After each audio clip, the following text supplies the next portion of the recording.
episode 55 of Star Trek Season 2, episode 26, the season finale of TOS Assignment Earth, which doubles as a backdoor pilot for a series that sadly was never commissioned.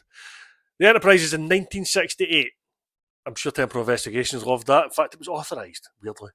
They're looking to see how we get out of the 20th century, I think, when they intercept Gary 7, who is a 20th century man beaming in from 1,000 light years away. Mysterious. We spend the rest of the episode trying to work out if he's a good guy or a bad guy. I think we're ahead of Kirk and Spock in this one, because Kirk and Spock spend most of this episode chasing them and getting nowhere. The Enterprise doesn't really fare well in this episode.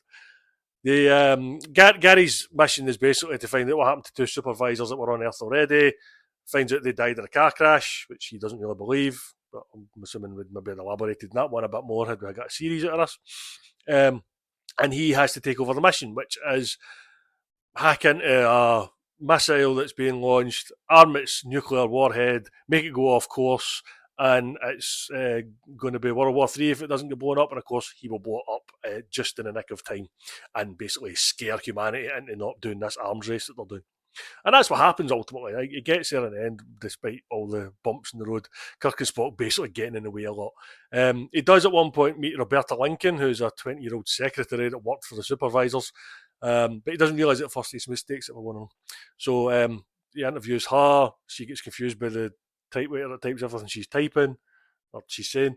Later on, she calls the cops when Kirk and Spock arrive. They get in there, and Kirk and Spock and the two police end up beaming up to the Enterprise, and they immediately get beamed back down again. So, Charlie.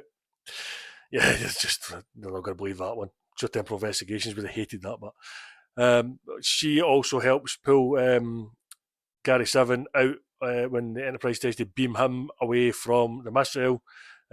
She intercepts it, so he manages to get back, which means he can now use his computer to blow things up. But again, Kirk and Spock arrive. Not until after she's brained him, though, because she doesn't really trust him either. So she's not sure what's happening. But Kirk and Spock arrive. Spock can't stop the computer himself. So eventually Kirk has to trust his instinct.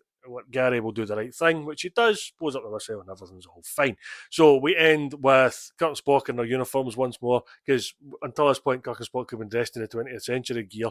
Spock in his bucket hat is probably a highlight of that. So Kirk and Spock say goodbye to Gary and Roberta, and Gary's cat, who's been here the entire time, who can also turn into a human. That's the second time in this season that we've had cats turn into humans. Remember Cat's Paw? So this episode's a 4 out of 5. I really wish we'd commissioned this series because it looked like it was fun. Kirk and Spock kind of tease those adventures, but we'll never get them in print, sadly. Anyway, great end to the season.